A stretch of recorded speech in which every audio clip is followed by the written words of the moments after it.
Mesdames et messieurs, bonsoir. Ravi de vous retrouver donc pour cette séance de l'Unipop Histoire. Nous sommes dans la formule de ville en ville, c'est-à-dire que nous sommes en direct avec 20 cinémas de toute la France. Alors, nous avons le plaisir d'accueillir un grand historien spécialiste de l'histoire de la Bretagne, mais pas seulement, également de l'histoire de l'Ancien Régime, Monsieur Joël Cornette.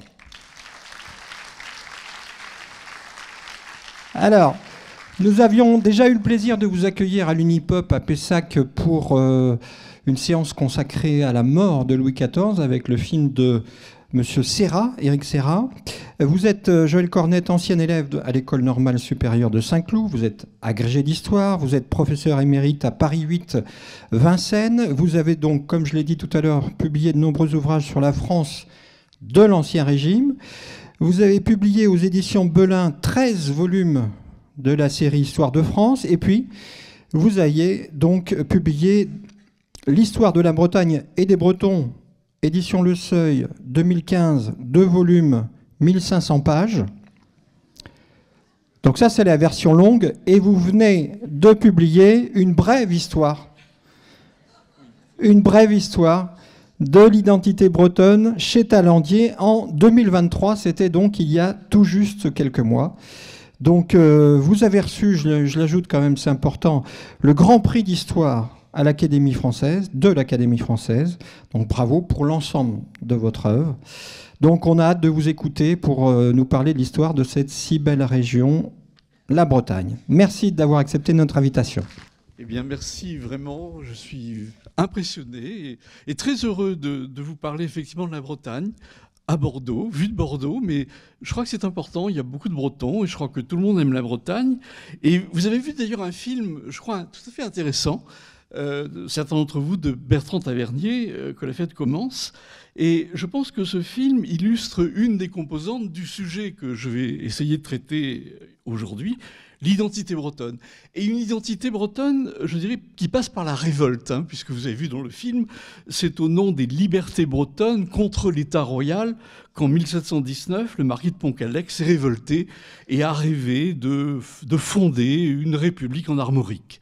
Alors, j'ai travaillé sur le marquis de Pontcallec, j'ai écrit un livre, vous voyez, Le Marquis et le Régent, et aucun portrait n'existe du vrai marquis de Pontcallec. C'est pour ça que j'ai choisi, évidemment, une image du film.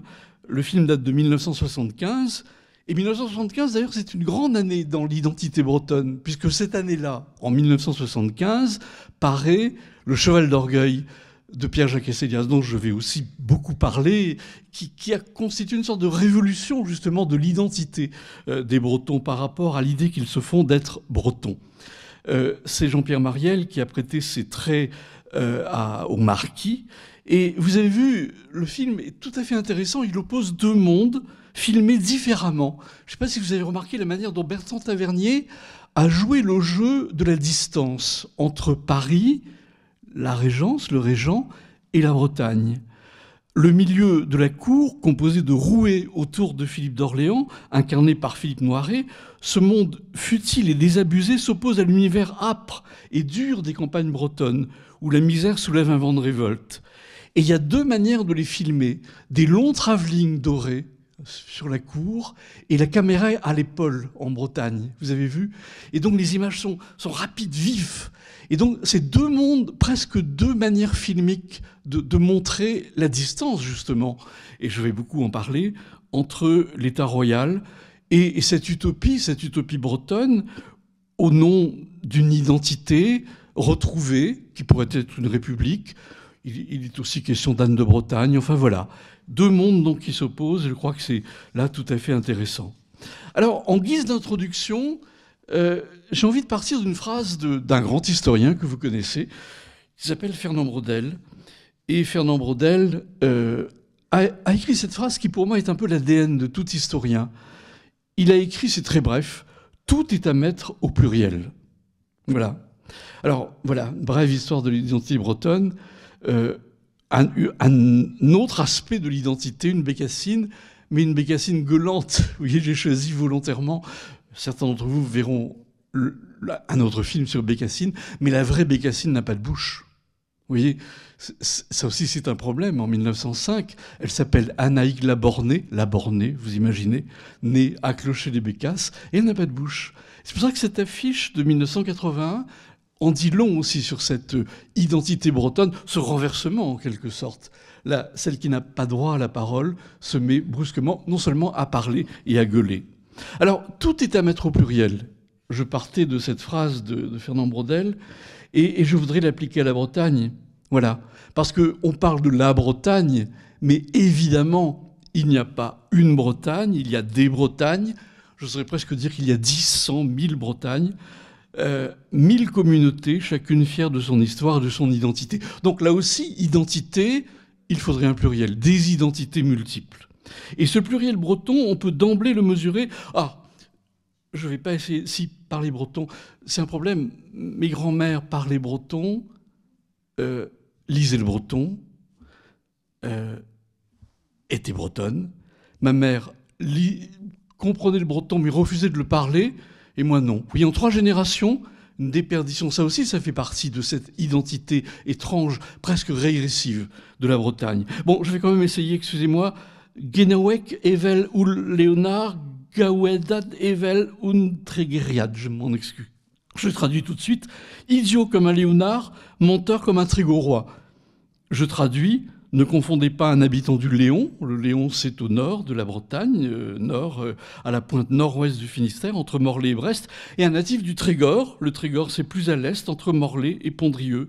Alors, de même, ne mélangez pas les pennes sardines, ces ouvrières qui travaillent à Douarnenez, difficile au XIXe siècle, hein, d'un capitalisme déjà forcené qui touche les côtes sud de la Bretagne, et les Jules d'Aide du Haut-Léon, synonyme de paysans riches.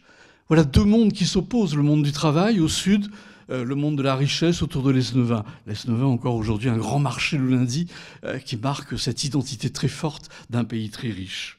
Et à une échelle encore plus réduite, je suis brestois.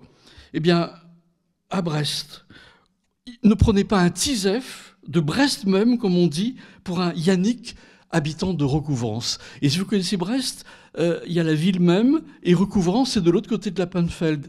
Et donc, entre les deux, il y a, disons, une double identité, et surtout, ne pas les mélanger.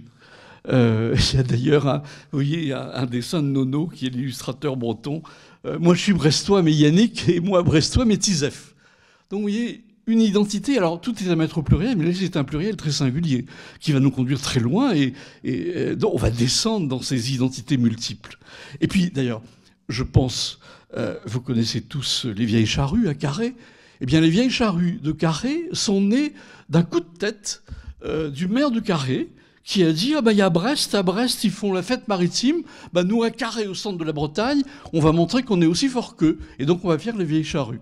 Et résultat, les vieilles charrues sont devenues, comme vous savez, l'un des plus grands festivals français. Donc l'identité, vous voyez, c'est difficile de la traiter, parce qu'elle se mesure à une échelle micro-régionale, et j'oserais presque dire que l'identité bretonne se mesure aussi à une querelle de clochers. Si vous allez dans le Léon, je parlais du Léon tout à l'heure, ben le Léon, vous allez voir, c'est extraordinaire. Des clochers qui s'élèvent très haut dans des petits villages, Plouescat, Cléder, Goulvin, Ploguerneau, et une vraie guerre de clochers. C'est-à-dire que chaque communauté a voulu montrer qu'elle était meilleure que l'autre, et donc de faire un clocher plus haut que son voisin. Voilà. Et donc, ben voilà, des ploucs. Voilà, ça c'est aussi, ça vient de Plou, hein, et vous savez qu'il y a beaucoup de villages en Bretagne qui commencent par Plou, Ploumouguer, Plouguerneau, etc. Et là, dans le pays de Léon, on est justement dans cette querelle des clochers. On n'est pas très loin, si vous connaissez en Italie, San Gemignano, c'est une petite ville tout à fait étonnante, pas très loin de Florence, avec des tours très élevées, chaque seigneur voulant en quelque sorte être plus haut que son voisin. Voilà. Alors je dirais que cette identité structurée à l'échelle d'un village, et donc vous voyez en Bretagne il y a 100, il y a 1000, il y a 10 000 villages, est inscrite dans la longue durée. Je vais vous donner un autre exemple. Cet exemple, c'est on a un Rabelais en Bretagne, et ce Rabelais s'appelle Noël Dufeil. Et si vous avez l'occasion de lire Noël Dufay, c'est formidable. Il a écrit Propos rustiques dans les années 1570, et il raconte dans Propos rustiques la bataille entre deux villages bretons qui opposent les jeunes gens du village de Flameau à ceux de Vindel, distants de quelques lieues. Vous voyez, deux villages. Alors, ils ne s'entendent pas, ils passent leur temps à se disputer. Alors, les premiers accusent les seconds d'être des petits glorieux, peu soucieux du labeur de leur terre, et touchant leur terre, qu'elles étaient du meilleur rapport que les leurs. Les accusés qualifièrent aussitôt leurs accusateurs de lourdeaux, de gros veaux de dîmes. Résultat, une bataille. Et les deux villages, c'est ce que raconte Noël Dufay, passent leur temps à se casser la figure. Les femmes des deux villages se mêlent au pugilat et se lancent des mots, des injures. Alors écoutez ça: putain, veste, prêtresse, bordelière, tripière, lorpidon, vieille édentée, méchante, paillarde. Je passe, il y a 2 pages. Comme ça. Noël Dufay, oui, Rabelais version bretonne. Et Noël Dufay précise que depuis cette mémorable bataille entre deux villages bretons, eh bien, les habitants des deux villages, je cite, se sont maintenus en leur colère et droit, chacun défendant son irréductible identité. Alors, il y a aussi ce que j'appellerais, ce que Daniel Roche a appelé la culture des apparences, le costume. Alors, les costumes, maintenant, c'est un peu folklorique, mais à une époque, en gros, le long 19e siècle jusqu'aux années 1920. Je reviendrai d'ailleurs juste ce qui s'est passé dans les années 20. La culture des apparences, c'est la mode vestimentaire. Le costume en Bretagne, je dirais, c'est le marqueur le plus éloquent de l'irréductible identité de chaque bro, pays. Alors, on a une infinité extraordinaire de costumes.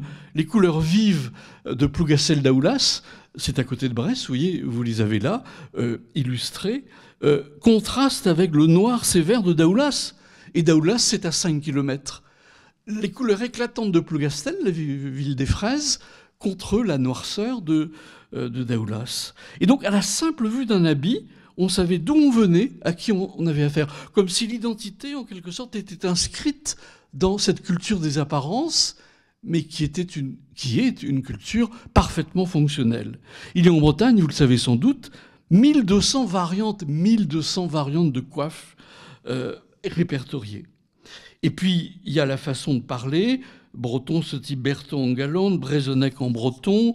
Il y a des quantités de nuances. Voilà, j'ai mis là une carte postale des années 1950 avec ces costumes bretons. Il y a aussi d'autres marqueurs d'identité. La manière de préparer un plat.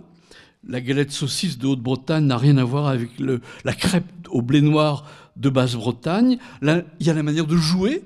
Il y a 100 jeux différents en Bretagne. La manière de jouer la soule, qui est, je dirais, la préhistoire du rugby. Chaque village a sa façon de jouer la soule. Et alors, voilà, il n'y a pas une. Et je voulais absolument partir de là, parce que je vais parler de la Bretagne, évidemment. Mais il faudrait qu'il y ait, je ne sais pas, 50 Joël Cornette mais ça serait une cacophonie. Donc je serais obligé de réduire mes Bretagnes à la Bretagne. Mais je rappelle à chacun, tout est à mettre au pluriel.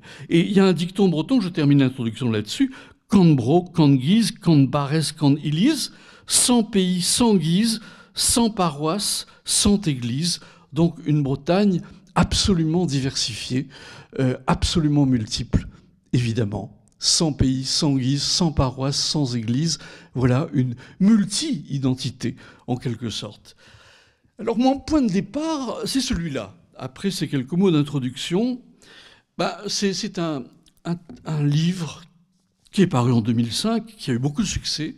D'ailleurs, il a eu tellement de succès que Jean Roux, que vous connaissez peut-être, qui est un très grand spécialiste de Jean Racine, mais qui est breton, bretonnant à l'origine, il a écrit une biographie au titre vraiment provoquant, « Fils de Plouc », paru en 1905. Et ce livre a eu un tel succès qu'il a été décliné, tome 2, tome 3. Et évidemment, j'ai lu ce livre.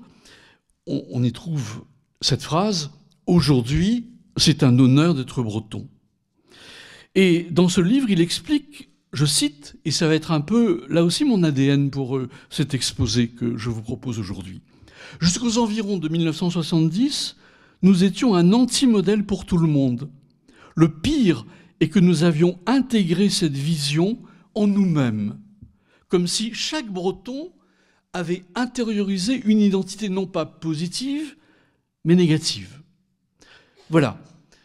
J'ai extrait donc ces 2 phrases de ce livre de Jean Roux, et je dirais que c'est en très peu de mots une des clés de ce que j'appellerais le paradoxe breton, et qui m'a fait écrire d'ailleurs le livre sur brève histoire de l'identité bretonne. On est passé en très peu de temps, en l'espace d'une génération, je vais évidemment l'expliquer, essayer de l'expliquer, on est passé de la plouquerie, si vous me permettez cette expression, mais après tout c'est le titre de Jean Roux qui m'y conduit, à la fierté. Alors comment l'expliquer, comment le comprendre? Et là c'est un vrai problème d'historien. Parce que, première chose, et là je suis encore dans l'introduction, mais une introduction tout à fait importante, je dirais qu'aborder l'histoire de la Bretagne ne va nullement de soi. D'abord parce que cette péninsule, qui est une presqu'île, l'extrême ouest de l'Occident européen, a longtemps été victime, je dirais, de multiples préjugés, à commencer par un fort déficit d'identité. Fils de plouc. Le titre est là comme un slogan, finalement. Alors pourquoi? La première raison, je dirais, c'est que l'histoire, je ne sais pas si vous y avez souvent pensé, l'histoire est souvent l'histoire des vainqueurs.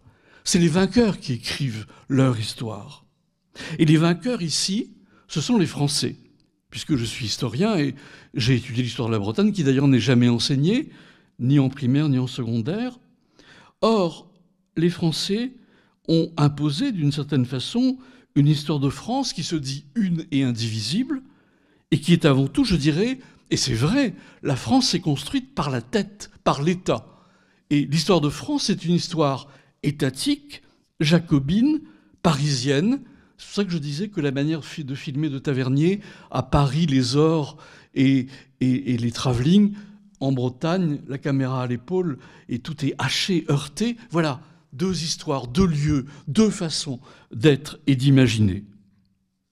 Et donc, cette histoire étatique a longtemps eu tendance, je dirais, à absorber les régions en niant leur personnalité. Alors ici, je me sens un peu schizophrène. Je suis aussi historien de Louis XIV. J'écris beaucoup de livres sur Louis XIV.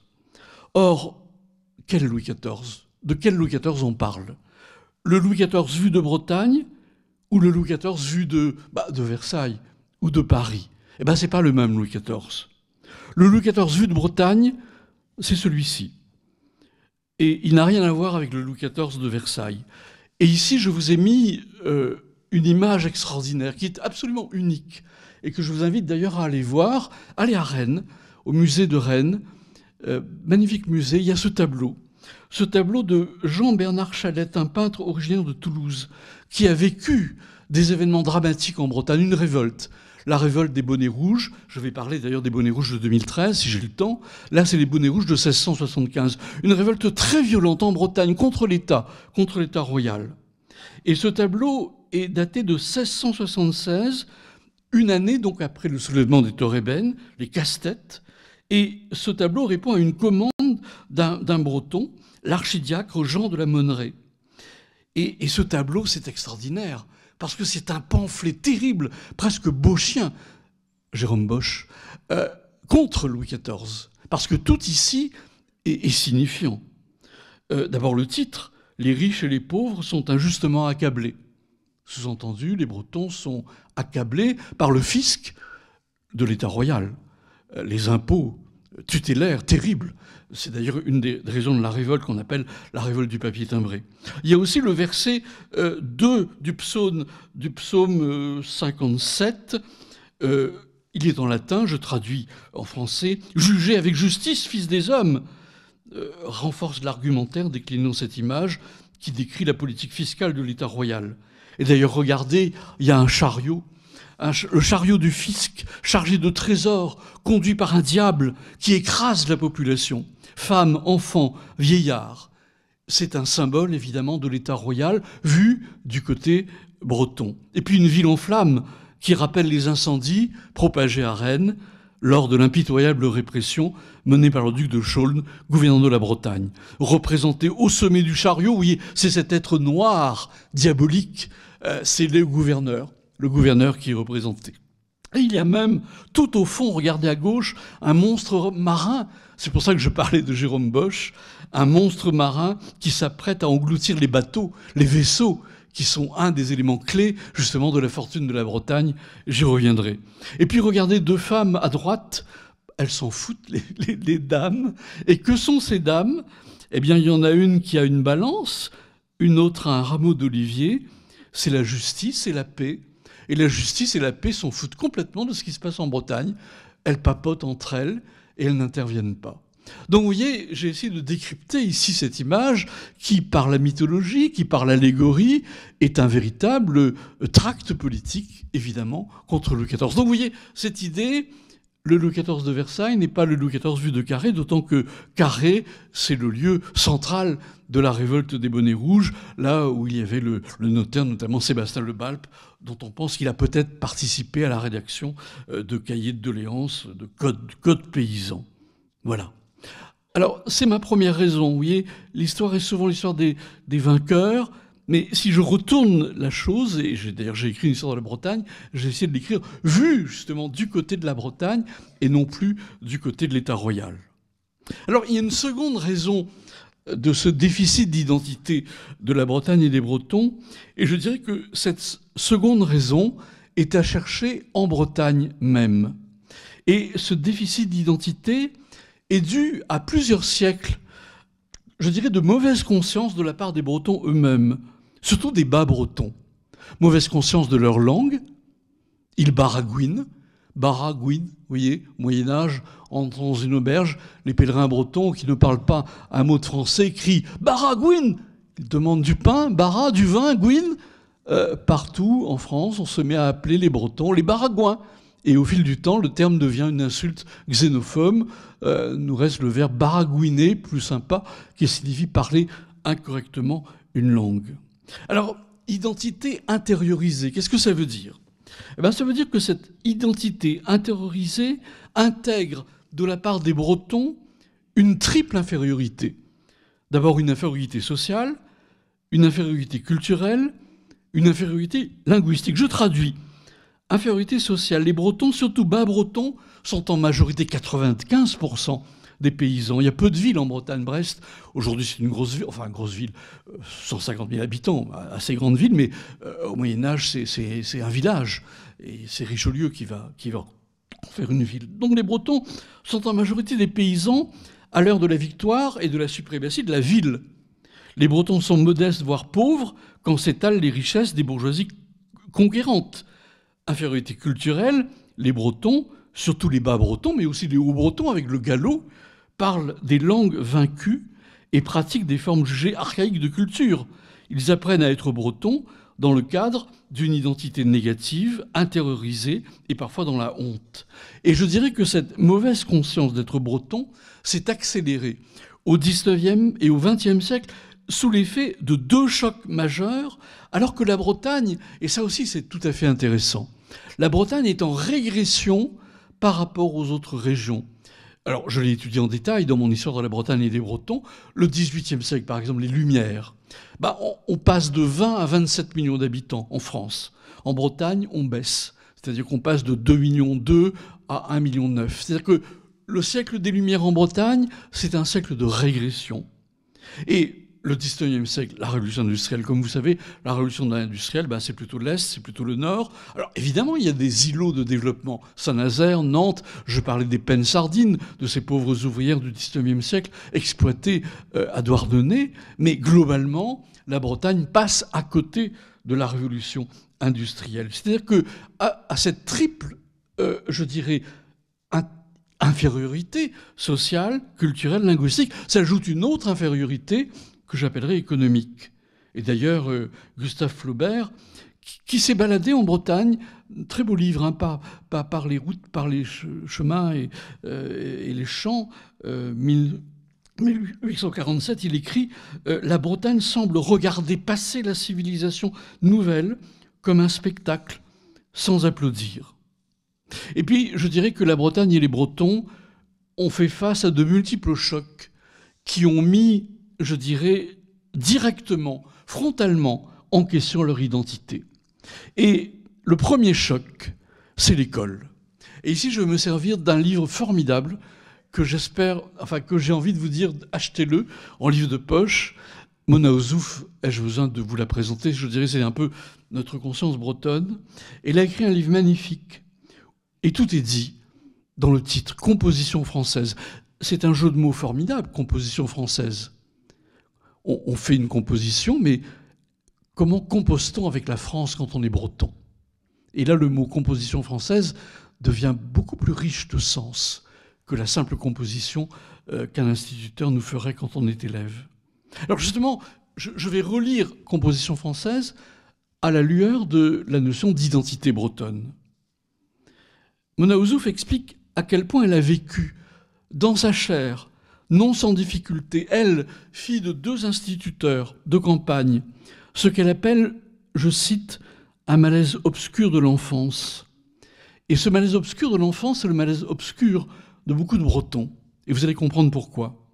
Ce malaise est lié à l'écartèlement, explique-t-elle, entre, d'une part, la culture bretonne, défendue par son père, et son père, c'est quelqu'un de très important, il s'appelle Yann Soyer, c'est un militant de la langue bretonne.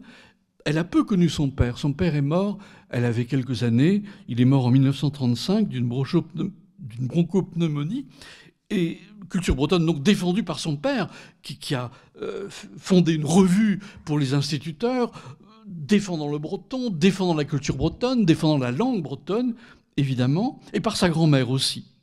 Et son père a créé justement, en 1933, le mouvement Arfalx, la faucille, et la revue du même nom. Donc la culture bretonne, chez elle, son père, sa grand-mère, et puis sa mère. Sa mère, c'est la directrice de l'école de Ploua. Elle est la directrice de l'école maternelle. Et donc voilà l'écartèlement de la petite Mona Soyer. La langue bretonne, dit-elle, langue de la maison, de l'intimité, de la tradition. Et puis la langue française, la langue de la civilisation, mais aussi de la promotion sociale. Comment faire avec ces 2 choses inharmoniques? Voilà la composition française en action. 2 patries, en somme, explique-t-elle, cohabitent dans la même personne. C'est ce qu'a vécu Mona Ozouf enfant. La petite patrie bretonne, chère au cœur, incarnée par sa grand-mère, son costume, sa coiffe. Je parlais des coiffes, des 1200 façons d'avoir une coiffe à soi, sa langue, ses savoirs multiples, tout en elle parlait donc de l'identité bretonne. Et puis par rapport à cette identité locale de ces Bretagnes multiples, la grande patrie française, voilà, une et indivisible, chère à l'esprit. Et voici ce qu'écrit Mona Ozouf. La tension entre l'universel et le particulier, si caractéristique de notre vie nationale, j'ai dû la vivre et l'intérioriser, non sans trouble ni perplexité, encore aggravée par un 3e enseignement, celui de l'Église. Et elle explique, page 106, voilà, dès l'école, dès la cour de récréation, est bien le lieu où l'on oublie d'où l'on vient, où s'efface la singularité taciturne de la maison, où on se sent comme tout le monde. Il s'agissait, dit-elle encore, de croyances désaccordées, comme si en elles il y avait deux êtres finalement, une sorte de schizophrénie vécue au quotidien, et pour moi, d'une existence à codes multiples dont résultait un persistant inconfort. J'ai résumé en très peu de mots, mais lisez Composition française. Je pense que c'est le livre le plus éclairant justement sur, comment dire, cette fabrique de la France une et indivisible à partir des multiples identités régionales. Et la Bretagne en est une, évidemment, des plus fortes et donc des plus résistantes. Mais je dirais que partout en Bretagne, comme dans le reste de la France, se sont créées dans les années 70, ce que j'appelle les années Jules Ferry, eh bien, des écoles communales obligatoires, laïques. Et je ne suis pas nécessairement en train de les critiquer. Moi-même, je suis un fils de la République et de l'école. Et sans l'école, je ne serais pas devant vous. Mais ici, c'est par rapport à l'identité bretonne que je m'exprime.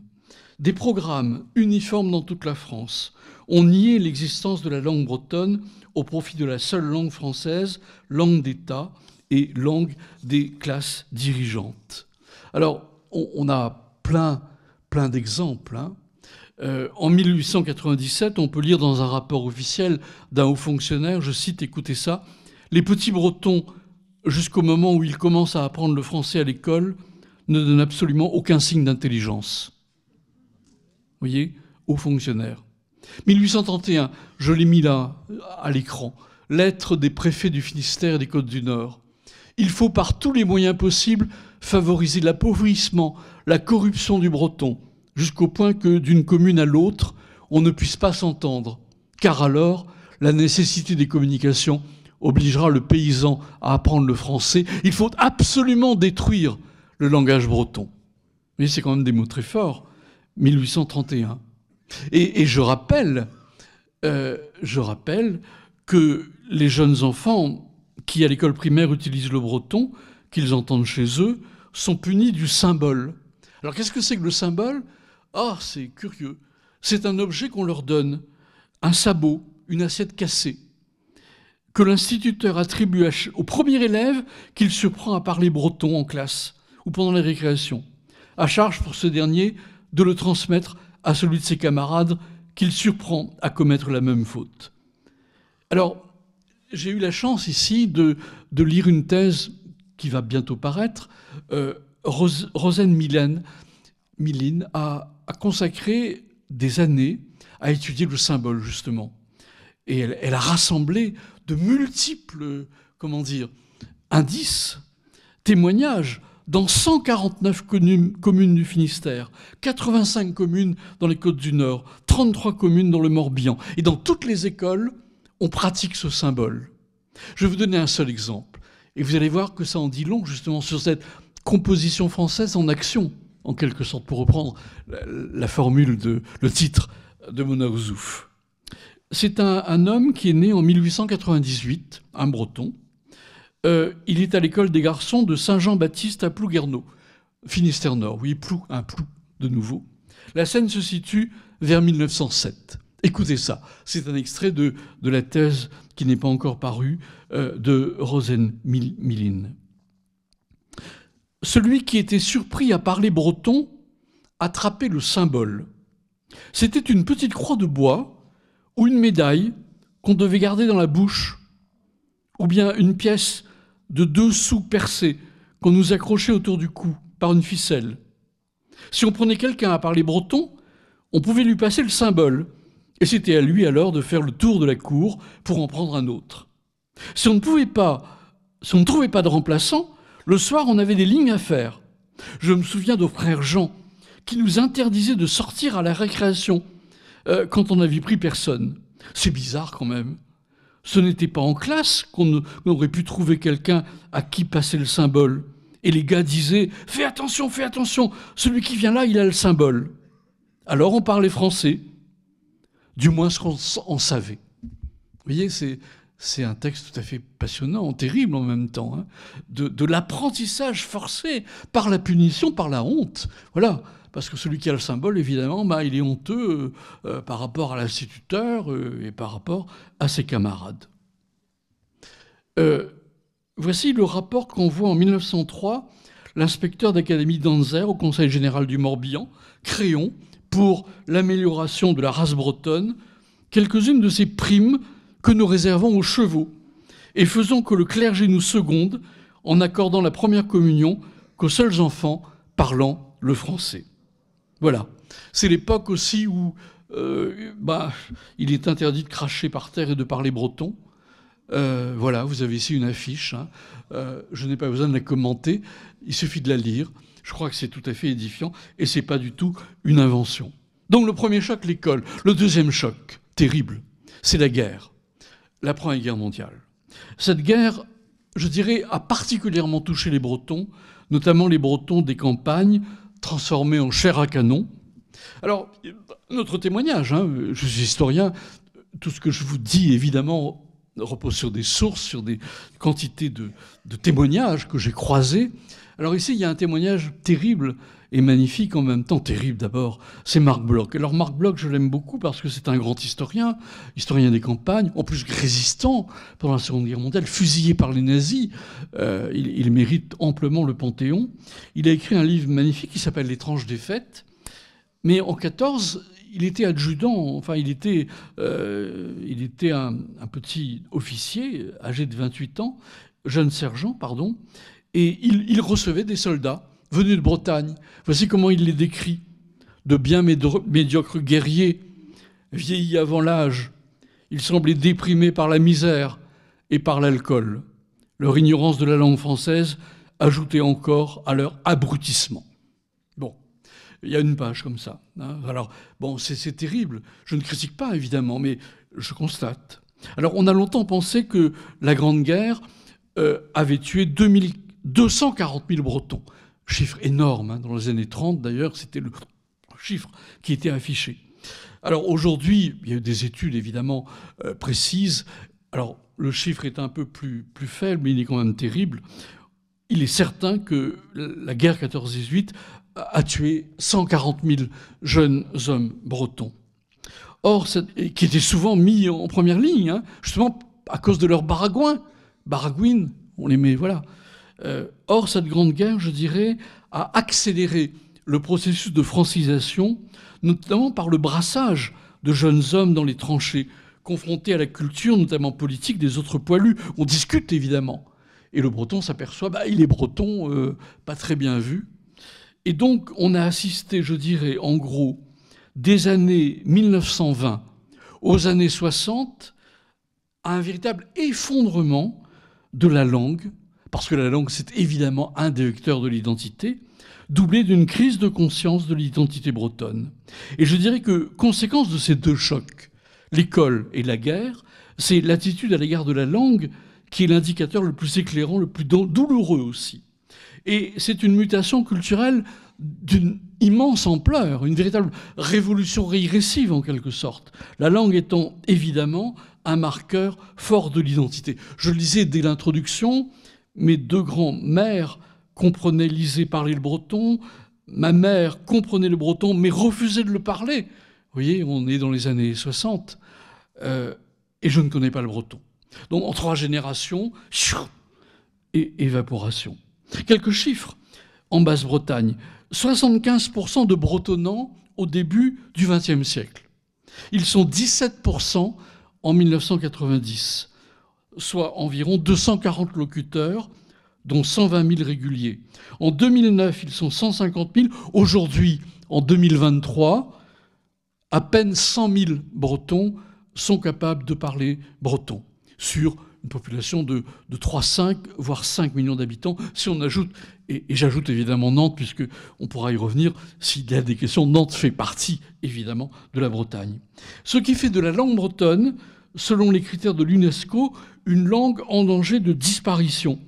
Et une enquête socio-linguistique réalisée en 2018 par la région Bretagne a confirmé la faiblesse de la part des locuteurs, 5% parlent breton. Voilà. Alors, il y a ce témoignage que j'ai relevé par un sociologue, Ronan Le Coëdic.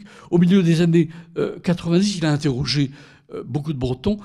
Aline, appelons-la Aline, elle compare la langue bretonne, je cite, à un abcès qu'il ne fallait surtout pas montrer comme quelqu'un qui a une bosse sur le dos. Vous voyez, si je parle breton, c'est ma mère.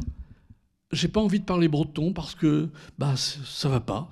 Breton, c'est un voilà, fils de plouc.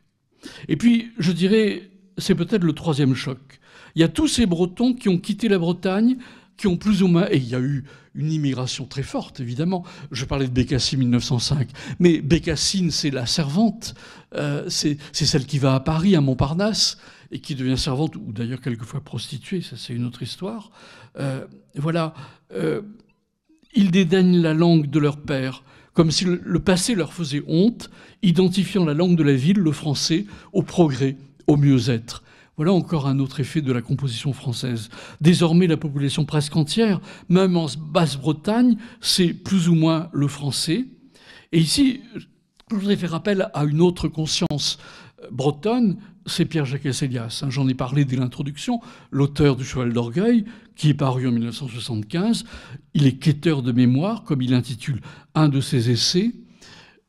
Et voici ce qu'il écrit. Vous avez ici une carte postale formidable sur l'intensité de la culture orale en Bretagne, qui passe par des chansons dites en breton, hein, des guerziou, des sognou, et des conteurs aussi, hein, qui...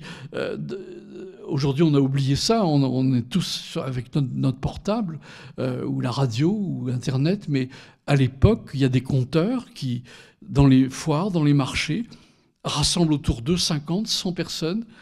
On raconte des histoires en breton, on chante des chansons en breton, et vous avez ici un chanteur de complaintes bretonnes. Écoutez ce que dit Pierre-Jacques Hézélias.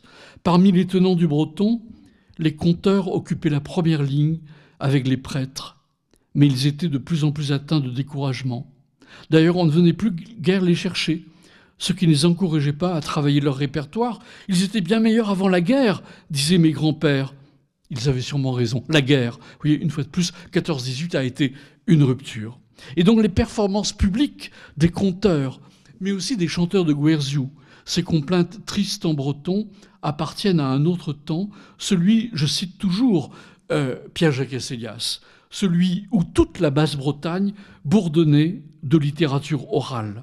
L'alphabétisation, explique Pierre-Jacques Hézélias, apportait de rudes coups aux conteurs et aux chanteurs.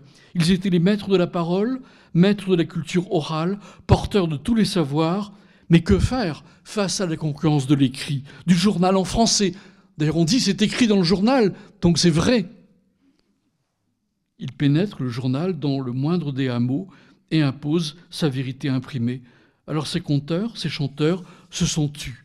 Et je lis encore Pierre-Jacques Hézélias, ils ont cessé de susciter des disciples dès que leur public a changé de mentalité, s'est désintéressé de leur répertoire, au point de les considérer comme des radoteurs, des rabâcheurs de vieilles histoires, tout juste bonnes à endormir les enfants. On écoute la radio, et puis on s'habille comme à la ville. Je me permets ici, c'est un peu de l'égo-histoire, c'est ma grand-mère que vous avez là. Vous voyez, celle qui est au premier rang, à gauche, c'est ma grand-mère. Mon grand-père d'ailleurs est juste derrière. Mais pourquoi j'ai choisi cette image? Elle est très intéressante. Nous sommes à Plougastel, non pas à Plougastel, excusez-moi, à Châteauneuf-du-Fou, où j'ai vécu une partie de mon enfance. Et vous voyez, Châteauneuf-du-Fou en 1919. Tout est là. Il y a encore des costumes bretons, mais on sent les costumes urbains qui envahissent, vous voyez. Et donc, voilà la composition française, de nouveau. Deux civilisations qui sont ensemble. Il y a encore des joueurs de vielle, là, et voilà, qui jouent, mais bon, ils sont déjà presque archaïques. Écoutez, Pierre-Jacques Hézélias, à Quimper, nous hésitons entre Charles-le-Duc habille bien et pas cher, et Saint-Rémy habille mieux et meilleur marché. Finalement, je me trouve pourvu d'un habillement de petit bourgeois en drap marron, choisi trop grand en prévision de ma croissance.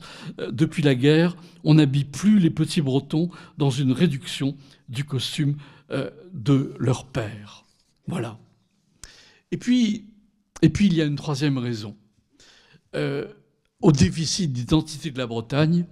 Et cette raison, je dirais, c'est une question fondamentale, et je vais beaucoup m'y intéresser en tant qu'historien, évidemment, c'est le regard de l'autre. Le regard de l'autre, de l'étranger. Et je dirais que l'étranger, ici, commence au-delà du Quénon, qu'il soit voyageur, touriste ou représentant de l'État central, dénonçant, alors là, des textes par centaines. Dans ma brève histoire de l'identité bretonne, j'en ai choisi quelques-uns. On va en parler parce que c'est important. Ça s'est incrusté, je dirais, dans la mémoire et dans l'imaginaire négatif des Bretons sur eux-mêmes. Je rappelle toujours, fils de Plouc. Affreux désert, fondrière, il pleut tout le temps, comme vous savez. Caractère têtu des Bretons. Voilà, la Bretagne vue par l'étranger. Et ça, c'est, je dirais, une matière en soi, une histoire en soi. Et je vais un petit peu vous la raconter. Le poids des stéréotypes dépeignant ses habitants sous les traits les plus sombres a traversé le temps, et je dirais un temps d'une épaisseur d'un millénaire. Et j'ai choisi une tête de série. Quelqu'un que vous ne connaissez peut-être pas. Il s'appelle Hermod le Noir. Il est né en 790. Il meurt vers 838. Alors, qui est Hermod le Noir? J'ai eu la chance, là aussi, de lire, je vous disais, parler tout à l'heure de la thèse de Rosen Miline. Je viens de lire la thèse de Joanne Roule, que d'ailleurs qui va paraître chez Champvallon dans une collection que je dirige. Et c'est une dame, Joanne Roule, qui a travaillé toute sa vie sur justement ce texte d'Hermole Lenoir, poème historique en l'honneur de Louis le Pieux. Alors, qui est Hermole Lenoir ? C'est un lettré aquitain qui consacre à Louis le Pieux ou Louis le Débonnaire un long poème de 2649 vers. Alors, qui est Louis le Pieux ? C'est le fils de Charlemagne. Donc, c'est un empereur carolingien, donc quelqu'un de tout à fait important. Or, dans ce texte, il est beaucoup question des Bretons. Et c'est cela qui va nous intéresser. Les Bretons occupent 500 vers, c'est-à-dire le 5e de l'ensemble du poème. Et l'auteur, en particulier, rapporte en détail les opérations militaires entreprises par l'empereur dans les années 818, et surtout une expédition victorieuse, celle-là, en automne 824, contre le roi des Bretons. Il s'appelle Murmand, Morvan, et ces Bretons vraiment obstinés ne cessent de résister à la volonté de domination des Francs. Voilà. Alors Hermole Lenoir, et c'est une chance formidable, il participa aux côtés de l'empereur à cette opération militaire qui se solda par la victoire provisoire des Francs. Et donc on bénéficie, et vous voyez tout l'intérêt de ce texte, de détails qui sont le fait d'un observateur direct. Il est allé en Bretagne, vous imaginez, en 824, extraordinaire. Il écrit « Moi-même, j'ai porté un bouclier sur les épaules et une épée au côté. » Donc on a là une sorte de caméra qui va nous parler de la Bretagne en 824. Alors, écoutez ça. Hermole Lenoir, d'abord, comment définitive la Bretagne ? Royaume difficile, bah oui, on comprend, hein, parce qu'il y a là un roi qui résiste, habité, je cite, par un peuple venant de l'extrémité supérieure de la terre. Ce sont les Britanniques que maintenant la langue franque appelle les Bretons. Oui, je rappelle que les Bretons viennent de Grande-Bretagne, ils ont été chassés par les Pictes, les Saxons et autres barbares, entre guillemets, voilà, et ils ont peuplé la Bretagne avec leur langue, leur civilisation, leur culture, leur identité, au 5e, 6e siècle. Une race ennemie, nous dit Hermole Lenoir, gens inimica, par traîtrise, volant à travers la mer sur des barques. Vous voyez, très intéressant, hein, il rappelle donc ce passé historique de l'origine des Bretons. Or, lors de cette campagne, Hermole rapporte les paroles que Lambert, alors qui est Lambert ? C'est le comte de Nantes, et ce dernier a été nommé par Charlemagne commandant de la marche de Bretagne. La marche de Bretagne, c'est un espace tampon, si vous voulez, entre l'Empire carolingien et la Bretagne, pour essayer justement de se protéger de ces Bretons vraiment un peu féroces. Voilà. Et Lambert a adressé à Louis le Débonnaire un rapport sur ces Bretons. Et voici comment il les décrit. Écoutez ça. Et je tiens ce texte comme une sorte de, voilà, tête de série. Semblables à des bêtes sauvages. Chez eux n'existe nul asile pour la justice. Et les règles du droit sont bannies. Et écoutez encore. Cette nation, trompeuse et superbe, s'est montrée jusqu'ici rebelle et sans bonté. Dans sa perfidie, le Breton ne conserve du chrétien que le nom. Les œuvres, le culte, la foi, il n'en est point chez lui. Les orphelins, les veuves, les églises n'ont rien à attendre de sa charité. Chez ce peuple, le frère et la sœur vivent comme une infâme union dans une infâme union. Le frère enlève la femme de son frère. Tous s'abandonnent à l'inceste et nul ne recule devant aucun crime. Ils habitent les bois, n'ont d'autre retraite que les cavernes et mettent leur bonheur à vivre de rapine comme des bêtes féroces. La justice n'est parmi eux l'objet d'aucun culte. Et ils ont repoussé loin d'eux toute idée de juste et d'injuste. Murmand est leur roi, si cependant on peut appeler roi celui dont la volonté ne décide de rien. Voilà, tout est dit. Des bêtes féroces, des barbares, sans foi, ni loi, des primitifs, dénués d'humanité et adonnés à tous les vices inimaginables. Les Bretons sont des non-civilisés qui n'ont pas domestiqué la nature, vivent comme des sauvages et se comportent comme des animaux. Tout ici renvoie à la bestialité des Bretons, qui vivent dans un, je cite, locus horridus, locus terribilis, lieu terrible, lieu horrible, des forêts profondes, des marais refusant, mouvants, des fossés, des chemins reculés. En plus, ils mènent une guerre lâche. C'est vrai que les troupes carolingiennes, c'est des corps très solides. Hein. Eux, les Bretons, c'est une guérilla. Ils attaquent par derrière, sournoisement. Écoutez ça. Mais cependant, pour affronter les Francs en terrain découvert, nulle confiance. Breton orgueilleux, tu fuis la guerre. Postés bien loin dans les halliers, au plus dense des fougères, ils apparaissent rarement. C'est de la voix qu'ils mènent les combats. Quant au roi des Bretons, Murmand, qu'Hermol le Noir qualifie de chef des porchers, il est décrit dans un état pathétique. Et voici le malheureux Murmand, enseveli dans la boisson et le sommeil. Vous voyez déjà la boisson. Arrive à peine capable d'ouvrir les yeux, ivre, éructant les lèvres à peine ouvertes, d'où la victoire inéluctable des Carolingiens, parce que les Bretons se conduisent comme des animaux apeurés, des miséries homines, aucun salut dans le marais, ni aucune enceinte par les alliés ne protège les hommes. De tous côtés, le franc ravage les biens. Et tout au long de son récit, Hermol le Noir animalise les Bretons qui, face aux troupes franques, se terrent comme du bétail. Les malheureux Bretons, de leur jonchée, remplissaient les tanières des bêtes sauvages et les terres des marais. Cette image que le poète de cour entend donner de la Bretagne et des Bretons est, je dirais, un stéréotype. Et un stéréotype qui parcourt les civilisations, c'est le barbare. C'est César sur la Gaule, c'est Tacite sur la Germanie.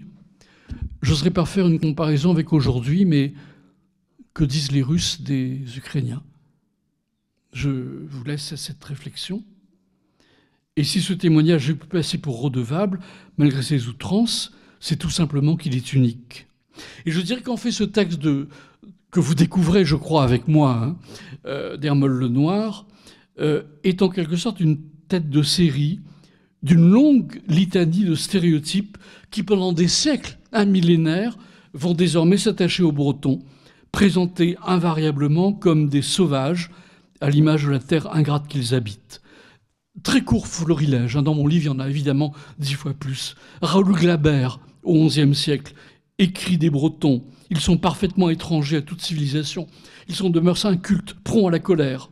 Il insiste lui aussi sur la perfidie des Bretons. Au lieu où le combat devait s'engager, plusieurs Bretons vinrent subrepticement creuser avec perfidie un fossé profond et long, le recouvrir d'un réseau de branchages et ce piège tendu à l'ennemi s'en retournèrent. Le mot brito, renchérit le grabérien maître Yon au XIIIe siècle, est employé comme le mot brutus, car les Bretons sont insensés comme la brute. Breton, Brutus, brute. Vous voyez, c'est facile, hein, un jeu de mots. Il y a plein d'autres. Guillaume de Poitiers, dans son histoire de Guillaume le Conquérant, écrit, je cite, « Les Bretons avaient en partage, à la manière des barbares, 10 épouses ou davantage. C'est là un trait qu'on rapporte des anciens morts, ignorant de la loi divine et de la chasteté des mœurs. » Voilà. Alors, j'arrête là parce que, d'abord, le temps court. Un sociologue, Ronan Le Coëdic, que j'utilise ici, il a écrit aussi un livre en sociologue sur l'identité bretonne, mais il émet une idée tout à fait intéressante qui, je crois, est essentielle pour comprendre ce que j'essaie de vous transmettre. C'est que Ronan Le Coëdic fait remarquer que cette image dépréciative du breton, construite en majorité par les auteurs francs et français, correspond justement à des moments où la Bretagne résiste. Et c'est parce qu'elle résiste, c'est parce qu'elle est un État, parce qu'elle s'oppose, y compris politiquement, aux Francs, à la France, qu'il faut absolument les dévaloriser. C'est-à-dire que tant que les Bretons ont affirmé leur souveraineté ou expriment des velléités d'indépendance ou d'émancipation, ils sont présentés sous les traits les plus noirs. La terre ingrate s'oppose à la terre fertile, la perfidie, la traîtrise, la lâcheté s'opposent au courage l'idiome inintelligible à la langue parfaite, l'irreligion à la véritable ferveur religieuse. C'est-à-dire que le breton, je vous disais, l'histoire, et ma phrase initiale, l'histoire, c'est souvent l'histoire des vainqueurs. Je crois qu'ici, elle trouve sa plénitude, si vous me permettez l'expression. Le breton, la Bretagne, ont été le plus souvent vus et décrits par l'autre, l'étranger, l'ennemi, le vainqueur ou l'évangélisateur. C'est que la Bretagne a été pendant de longs siècles dans une situation de guerre ouverte ou sporadique, successivement contre les Carolingiens, contre les Capétiens, contre les Valois. En conséquence, le breton se trouve nécessairement, par celui qui va être son vainqueur, placé dans la position de l'adversaire.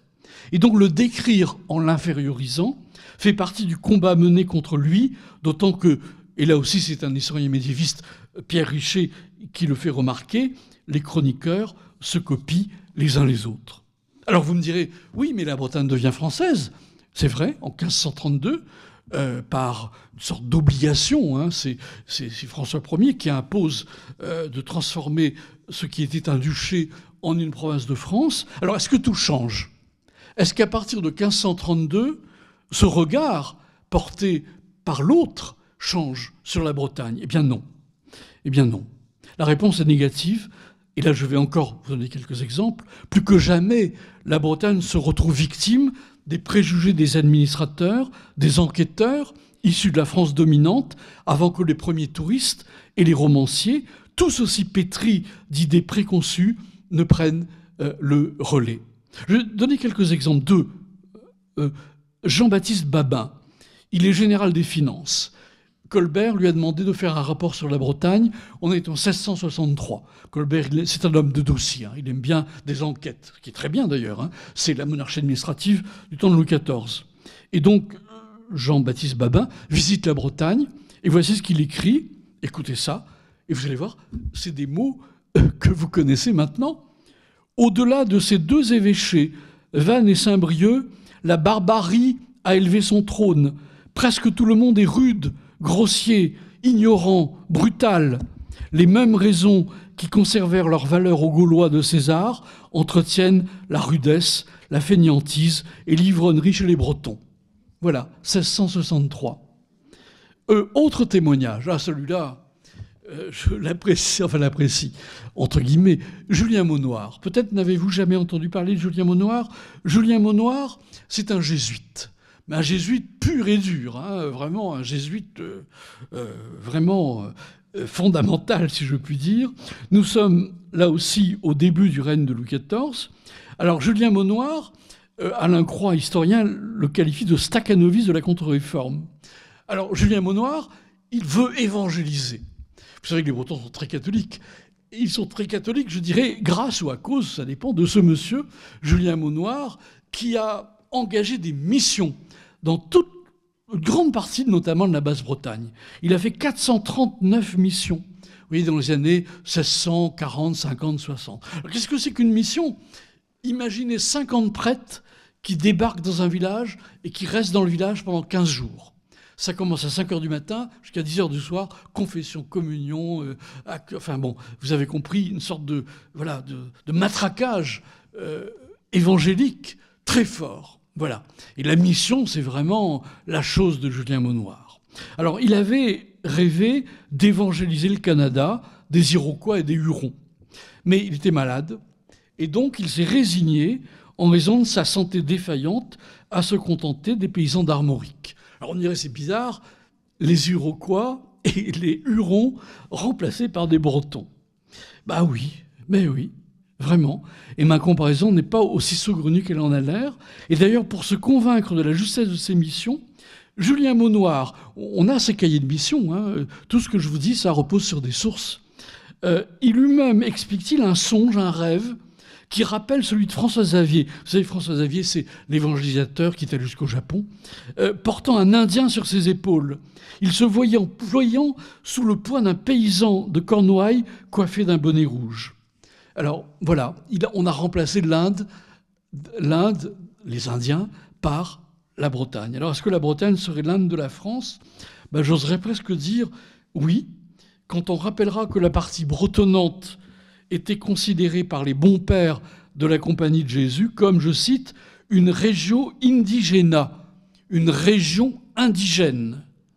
Le mot est très fort, vu de Rome, hein, puisque les jésuites, comme vous savez, dépendent totalement du pape, comme un bâton, comme un cadavre. Hein. C'est une entreprise très militaire, très militarisée. Et le collège de Quimper, fondé en 1620, comme un îlot missionnaire destiné à l'évangélisation d'un peuple, je cite, à demi-barbare. Et Julien Maunoir, dans son journal de mission, écoutez ce qu'il écrit, « La misère du peuple breton, que rien ne distinguait des barbares, hormis ses églises et sa liturgie. » Donc vous voyez, on est dans la même veine. C'est Hermol Lenoir que je continue d'une certaine façon à décliner, mais ça commence à devenir un peu grave. Hein. Hermol Lenoir, 9e siècle, nous sommes maintenant à l'époque de Louis XIV. Et puis lisez Jean de La Fontaine, Chartier-en-Bourbais, c'était dans la campagne, près d'un certain canton de Basse-Bretagne, appelé Quimper-Corentin. On sait assez que le destin adresse là les gens quand il veut qu'on enrage.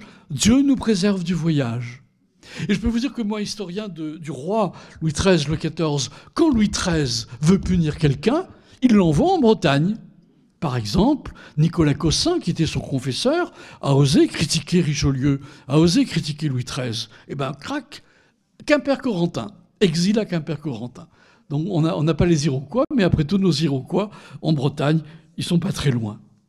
Alors, traversons le temps, 18e siècle. Mais je ne vais pas avoir le temps d'aller trop loin, mais je crois que c'est important de rappeler, si vous voulez, cette très longue durée pour vous expliquer comment la révolution de l'identité bretonne part de très haut, de très loin. Arthur Young.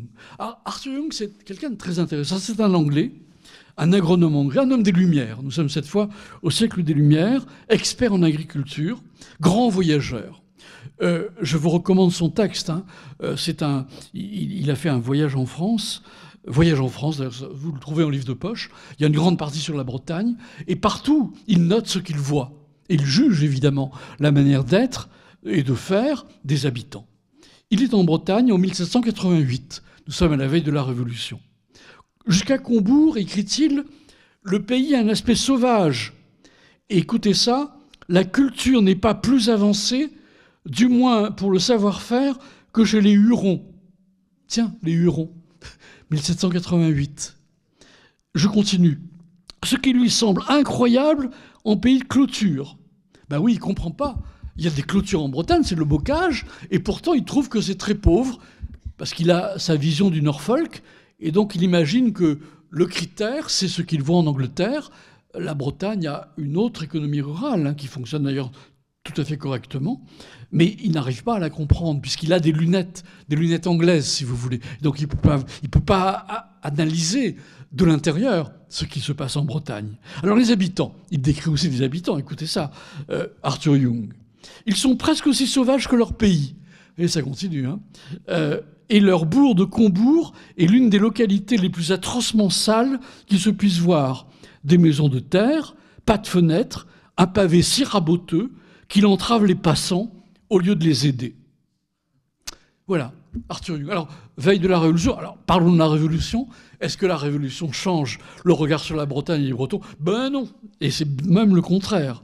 La Révolution, comme vous le savez, la Révolution, là aussi, une et indivisible, avec la langue comme ferment fondamental d'identité, langue française, bien sûr. La Révolution n'a pas été favorable à l'identité bretonne, en faisant de l'Armorique un territoire unanimement contre-révolutionnaire. Et pourquoi la Bretagne est-elle contre-révolutionnaire? Parce que c'est le breton, parce qu'il parle breton. Un seul exemple, il est très célèbre.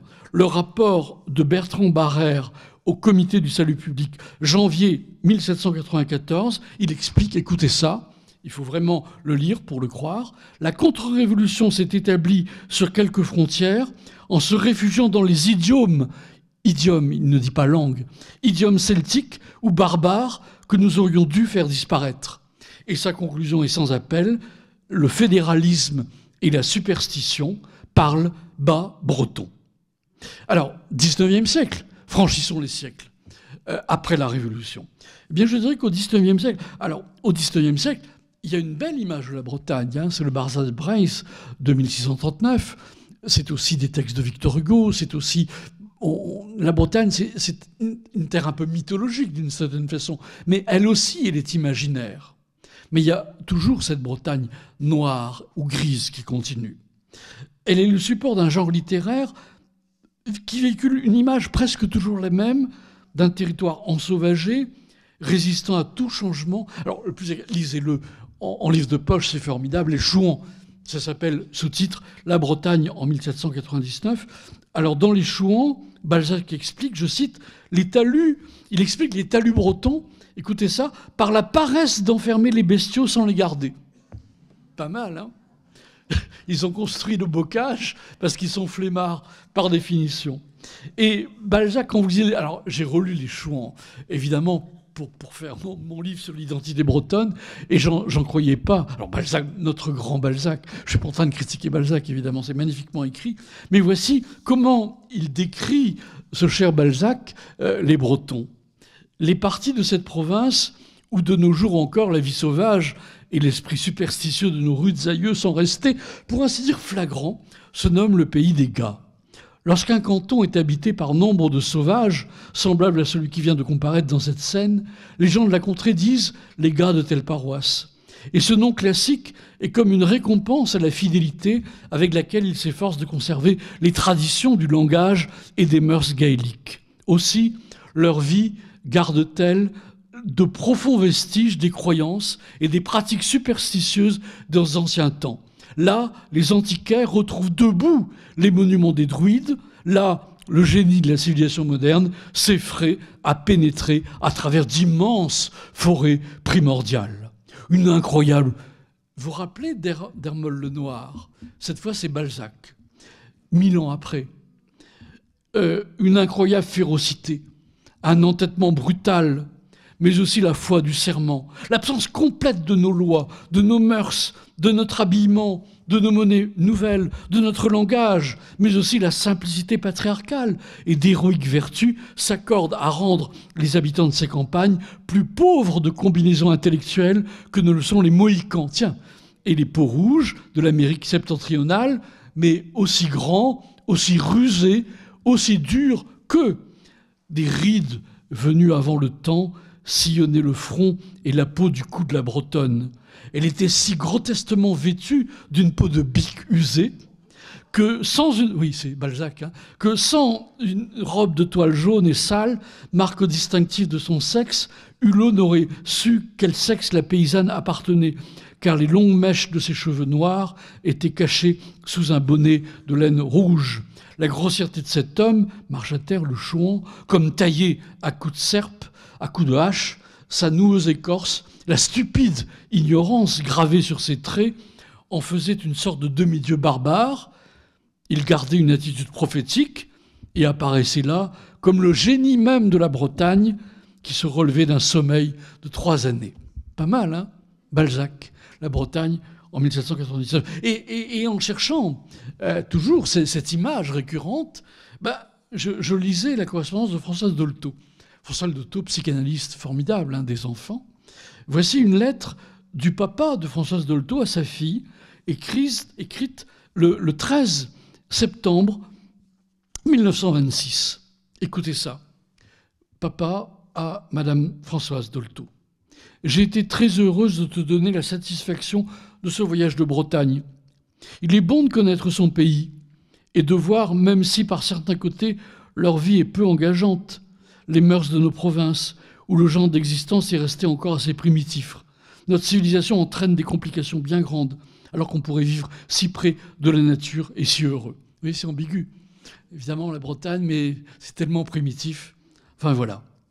Alors, cette dévalorisation des Bretons, et notamment des Bas-Bretons, à la vie peu engageante, et restée à l'écart de la civilisation inscrite dans la longue durée, est en fait un paradoxe, évidemment. Et là, j'interviens en historien, parce que si on compare tous ces textes, et je n'en ai donné que quelques échantillons, à la réalité de l'histoire de la Bretagne, c'est l'inverse. C'est-à-dire que la Bretagne, c'est un véritable État. Alors, j'avais prévu, mais je n'aurai pas le temps, de vous rappeler en 6 séquences cette histoire de la Bretagne depuis des temps très anciens. Hein. Ici, c'est la tombe de Théviac, les premières traces des Bretons conservées il y a 6000 ans. Là, c'est l'arrivée des grands Bretons en Bretagne. Là, c'est les premiers royaumes, justement, à l'époque de Murmand, de Morvan, les Vikings, et puis l'État breton, parce qu'il ne faut pas oublier. Et là, ici, je vous ai mis la couverture d'une thèse fondamentale que vous pourriez lire, de Jean-Pierre Hervé, qui est un médiéviste et qui a travaillé sur la Bretagne. Et c'est une thèse presque au titre provoquant, hein, c'est-à-dire l'État breton. Il y a bien eu un État. Et un État, j'oserais presque dire, en avance à l'époque de la construction des États territoriaux au XIVe et XVe siècle. Songez par exemple, je vais prendre un seul exemple, l'impôt permanent. Alors, c'est pas rigolo l'impôt, hein. On a vu tout à l'heure la révolte des Torébènes. Songez qu'en Bretagne, l'impôt permanent, qui est évidemment la base de l'administration, de la technostructure de l'État, eh bien, l'impôt permanent en Bretagne date de 1360. Le fouage. Il n'y a pas de taille en Bretagne. La taille permanente en France date de après la guerre de 100 ans, c'est-à-dire 1457. J'ose le dire, et ici c'est pas du bretonisme exagéré, l'État breton est en avance vraiment sur son voisin français. D'autant que la France est aux prises à cette époque-là dans la guerre de 100 ans, hein, en gros entre 1350 et 1450. Non, parallèlement, un État breton avec une cour, avec des ambassadeurs, avec un commerce très important d'ailleurs en Bretagne. Les Bretons sont les rouliers des mers, avec une industrie textile. C'est tout cela que j'aurais pu vous raconter si j'en avais eu le temps. Industrie textile tout à fait importante. Songez que les galions qui vont en Amérique au XVIe siècle ont des voiles qui viennent de Locronan. Si vous êtes allé à Locronan, magnifique village, hein, qui a conservé, je dirais, dans sa chair toute la structure du XVe, XVIe siècle, eh bien, les voiles d'une majorité de navires européens étaient bretonnes. Vous avez ici une carte d'ailleurs de cette industrie textile. Et tout ça, ça a été cassé à l'époque de Louis XIV. Évidemment, la révolte des Torébènes. Alors, la révolte des Torébènes, je dirais c'est plus une goutte d'eau qui fait déborder le vase. C'est la politique colbertienne de fermeture des frontières, de taxation, qui court-circuite en quelque sorte. La Bretagne, c'était, je dirais, une économie extravertie. Si vous voulez, je pense, il ne s'agit pas de refaire l'histoire, mais je pense que la Bretagne aurait pu avoir le destin d'une Suède ou d'un Portugal, parce que c'était une région tournée vers la mer. Or, l'État français, c'est un État terrien. Louis XIV, c'est un paysan qui borne son champ avec les forteresses de Vauban, si vous voulez. Et ça a cassé l'économie bretonne, qui était une économie extravertie, et ayant du commerce de la Hanse jusqu'au Portugal, si vous voulez, de tout un arc atlantique dont elle était le centre. Et c'est ça qui a été cassé par l'État royal et Louis XIV. Et là, j'aurais pu vous parler évidemment du XIXe siècle, ce XIXe siècle gris, sombre, d'immigration. Des centaines de milliers de Bretons doivent fuir la Bretagne à cause de la misère. Et c'est Bécassine. Alors, Bécassine, c'est formidable, hein, évidemment. Puis elle évolue d'ailleurs. Hein, elle devient de moins en moins godiche à mesure des albums. Mais la première Bécassine de 1905, c'est une fille sans bouche. Et d'une certaine façon, ça continue justement le fait que l'histoire des vainqueurs fait que les Bretons n'ont pas à s'exprimer. Et il y a eu, certains d'entre vous verront un film formidable sur Bécassine de Bruno Podalides, mais il y a eu un film provoquant en 1939 qui a provoqué un débat épouvantable en Bretagne. Bécassine avec Paulette Dubost, il a été interdit d'ailleurs, il y a eu des manifestations, vous voyez, tout le pays uni contre ce film abominable. Voilà, donc vous voyez, dans une très très longue durée, l'image négative de la Bretagne évidemment s'impose. Alors, il me reste quelques instants juste pour vous dire qu'il y a eu quand même une véritable révolution. Un retournement formidable. Et ce retournement formidable s'est fait, et c'est ça qui est extraordinaire, en une génération. C'est ce que j'appellerais les années 68. Les années 68, ça va en gros de la fin de la guerre d'Algérie, 1962, jusqu'à l'élection de François Mitterrand. Et c'est pendant cette génération-là, 20 ans, qu'il y a eu une véritable révolution. Et comme vous le savez aujourd'hui, en Bretagne, eh bien, voilà, le breton s'affiche sans complexe. Hein. Alors, pourquoi ? Qu'est-ce qui s'est passé ? Eh bien, il s'est passé une véritable révolution. Et pour comprendre cette révolution, je pense qu'il faut casser une série de lieux communs. Alors, je vais très vite parce qu'il me reste, je crois, très peu de temps. Premier lieu commun, eh bien, les Bretons, c'est une Bretagne réactionnaire et conservatrice ? Non. La Bretagne a été aux avant-postes de la Révolution de 89, avec le Club breton. La nuit du 4 août qui a détruit le régime féodal, c'est les Bretons qui en sont à l'origine. La Bretagne a basculé à gauche, et ça c'est extraordinaire. En 1981, c'est la Bretagne qui vote, vous voyez là c'est le vote François Hollande, et là c'est extraordinaire. C'est presque un renversement tout à fait étonnant de l'idée qu'on se faisait d'une Bretagne réactionnaire, à droite, etc. Bretagne analphabète, non. Et j'ai choisi alors une année, je vais peut-être terminer là-dessus, parce que c'est une année emblématique justement de cette véritable révolution d'image de la Bretagne, qui a lieu dans les années 68. Eh bien, je choisis l'année 1972. Arrêtons-nous là, si vous voulez, et ça servira non pas de conclusion, mais presque d'introduction. Ce serait presque un autre exposé. En 1972, Alan Stivell, qui est une excusez-moi, il m'en voudrait, un chanteur extraordinaire, joueur de harpe. Alan Stivell qui vient de sortir son album Renaissance, le mot est là, de la harpe celtique, passe à l'Olympia le 28 février. Ce jour-là, 2000 personnes, le public, se tiennent par la main et dansent encore à la sortie sur le boulevard des Capucines. Le concert est retransmis à Europe 1, Musicorama, écouté par 7 millions d'auditeurs. Écoutez ce que dit Alan Stivell dans son dernier livre formidable, Autobiographie. La veille, l'expression musique bretonne, rappelez-vous, ces joueurs de biniou dévalorisés que Pierre-Jacques Asselias nous rapportait l'histoire. La veille, nous dit Alan Stivell, l'expression musique bretonne était synonyme de ringardise absolue pour l'immense majorité des gens. Le lendemain, elle était à la mode. Dans un article de Ouest France consacré aux 50 ans du concert, Régis Delano a écrit « C'est le jour où les Bretons cessèrent d'avoir honte de leur culture ». Et Alan Stivell sort un nouvel album au printemps 72, 1 500 000 exemplaires. L'année suivante, Alan Stivell en janvier, puis les sœurs Guadec, Tazy, Tanon, Eugénie se produisent à Bobino. Elles chantent en breton devant des foules absolument enthousiastes. Les Trianes sont à l'Olympia. L'année 72 toujours, grève du joint français. Alors la grève du joint français, c'est terrible, une solidarité qui s'exprime partout en Bretagne, dans de multiples fest-noz. Alan Stivell participe lui aussi à un concert de soutien aux grévistes. Gilles Servat monte sur scène, il chante, écoutez ça, « Nous venons refuser raison, nous venons dire « Je suis breton ».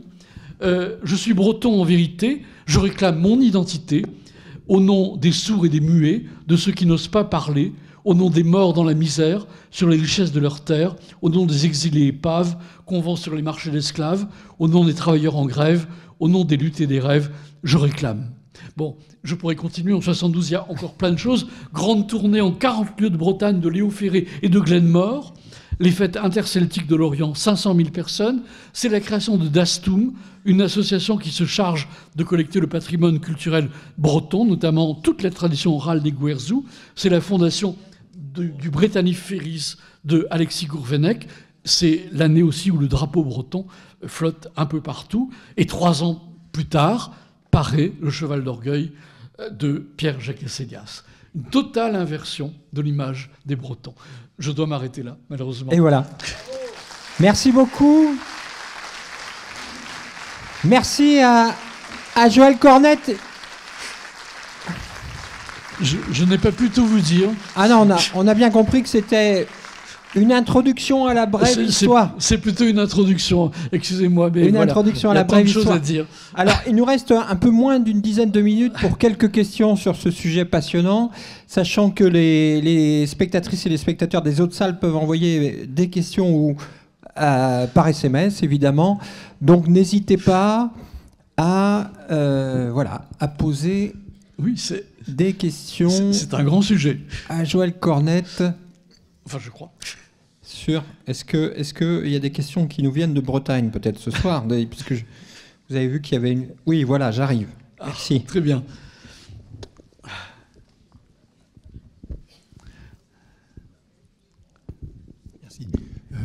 Bonsoir. Bonsoir. C'était vraiment très intéressant. Merci. La légende du roi Arthur ne Oui. dévalorise pas spécialement la Bretagne. Non, mais absolument, vous avez tout à fait raison, mais c'est un imaginaire. Je dirais que c'est presque un autre ordre. C'est une Bretagne rêvée, si vous voulez. Et c'est quand même une Bretagne qui reste très très limitée à des cercles de lettrés. Hein. Et d'ailleurs, Arthur, on est toujours gêné, parce que est-ce que c'est la grande ou la petite Bretagne? Il y a là une sorte de mix, de mélange, et on ne sait pas trop. Et donc, voilà. C'est, si vous voulez, un peu à part. C'est pour ça que c'est vrai que j'aurais pu l'intégrer, évidemment. Mais ça reste marginal par rapport à cette très grande lame de fond de cette image négative que j'ai essayé justement de vous proposer. Arthur, c'est un imaginaire qui n'est pas spécifiquement breton, qui est autant grand breton que petit breton. Et si vous allez d'ailleurs à Brocéliande, il y a beaucoup d'éléments, hein, mais voilà, mais c'est presque plus folklorique, si je puis dire, que historique. Voilà, je crois. Oui, quand je me promène en France depuis un certain nombre d'années, je prends toujours un moment pour m'arrêter devant les monuments aux morts. Oui, oui. Et en Bretagne, j'ai été sidéré par la liste des noms inscrits, qui est énorme par rapport aux autres monuments dans différentes régions. Et je me suis toujours demandé quel était le rôle de l'État. Est-ce qu'il y avait une volonté particulière de l'État alors, j'ai en tête plusieurs hypothèses que je ne vais pas formuler, mais est-ce qu'il y a une volonté de réduire les Bretons ou de les intégrer à la France, parce qu'il y a différentes choses, leur faire payer l'histoire, et au-delà de la période de la guerre de 14, est-ce que par exemple Napoléon ou dans d'autres guerres au XIXe siècle, il y a eu cette manifestation aussi du pouvoir central de traiter les Bretons de cette façon, ou est-ce que c'est de la démographie? Est-ce qu'il y avait beaucoup plus d'habitants en Bretagne dans ces périodes? Voilà. Vous posez plein de questions dans une seule question. Alors, les monuments aux morts, c'est vrai que c'est terrible. Hein. Il y a des familles absolument décimées. J'ai parlé des 240 000 morts qui sont aujourd'hui réduits, mais c'est quand même un chiffre énorme à 140 000. Mais c'est vrai que du côté de la République, les monuments morts fonctionnent un peu, je dirais pas comme pansement, si vous voulez, mais comme presque tribu, pour avouer que, évidemment, les Bretons ont été cette chair à canon que j'évoquais. Alors, cela dit, il y a un deuxième problème que vous évoquez aussi. C'est vrai que être soldat breton, c'est très ambigu, parce que vu du côté de la République, on a toujours peur des chouans, si vous voulez. Et la preuve de cela, c'est le camp de Conly. Je n'ai pas parlé du camp de Conly. Ça se passe au début de la Troisième République. On a cherché à armer, en quelque sorte, des Bretons pour sauver la République. Mais les républicains ont eu tellement peur d'eux qu'on les a cantonnés dans un camp, justement, pas très loin du Mans. On les a laissés pratiquement pourrir. Enfin, dans le froid, dans l'hiver, il y a eu des centaines de morts. Alors, des soldats, mais non, on avait trop peur d'eux. On avait trop peur que ce soit des chouans et qu'ils viennent détruire la République. Donc, il y a cette image qui reste, vous voyez, dans la très longue durée, qui associe les Bretons, voilà, à la chouannerie, à l'anti-étatisme. C'est toujours le problème de cette double histoire de la France qui est une histoire de l'État, et la Bretagne qui a une toute autre temporalité, une toute autre historicité, mais qui est globalement tout de même niée, puisque je le disais dès l'introduction, il n'y a pas d'enseignement de l'histoire de la Bretagne en Bretagne, ni dans le primaire, ni dans le secondaire. Pourtant, ça mériterait, enfin je crois, puisque l'histoire fait partie aussi de l'identité. Alors, moi, j'ai toute une série de questions qui viennent des autres salles. Là, il va falloir faire très, très rapide à chaque question. Alors, Astérix comme figure positive. Oui, alors on dit qu'Astérix est breton. On dit qu'il est né à Erquy, que le village de ces Bretons qui... Alors justement, il résiste. Le village qui résiste, c'est... Erquy, c'est la côte nord de la Bretagne. Oui, alors... Astérix pourrait être une figure, mais c'est justement les années 60 dont vous parliez tout à l'heure. C'est justement, absolument, et ça peut ajouter un élément d'ailleurs à mon argumentaire. Alors il vaut ce qu'il vaut mon argumentaire, vous pouvez le critiquer évidemment, mais cette révolution des années 60, 68, ça fonctionnait effectivement. Astérix est né à ce moment-là. Et donc c'est un Breton résistant, justement, qui résiste à César, aux armées qui viennent d'ailleurs. Alors, est-ce que l'origine britannique, ou on va dire plutôt celte des Bretons, pourrait être la cause de leur mauvaise réputation? Ah oui, sûrement. Oui. Bon, la réponse est brève, oui. C'est très bien, c'est oui. Donc, Nantes, ville bretonne ou pas, vous avez dit oui tout à l'heure. Ah oui, Nantes est bien bretonne. Voilà. C'est la ville des ducs, hein. Je veux dire, il n'y a pas photo. Je veux dire, pour moi, la question ne se pose même pas. Et donc, dernière question, je ne peux pas toutes les lire. S'il vous plaît, l'origine des bonnets rouges. Il y a écrit béret rouge, mais c'est les bonnets rouges. Alors, les bonnets rouges, c'est simplement un bonnet qui était un signe de reconnaissance. Et voilà. Et d'ailleurs, dans le Code paysan, qui est une sorte de cahier de doléances que les révoltés ont écrit, les paysans, ils ont dit on aimerait être représentés aux États de Bretagne avec un bonnet rouge et qu'on nous paye ce bonnet rouge. Voilà, comme signe identitaire. Et d'ailleurs, en 2013, je voulais terminer mon exposé, mais j'ai pas eu le temps. En 2013, il y a à nouveau une révolte. En 2013, il y a de nouveau les bonnets rouges et on a choisi effectivement ce rapport identitaire à cette couleur rouge pour bien montrer que voilà, il y a une identité bretonne qui s'inscrit dans la longue durée et qui est une identité de résistance. Un grand merci à Joël Cornet. Merci beaucoup. Merci à vous.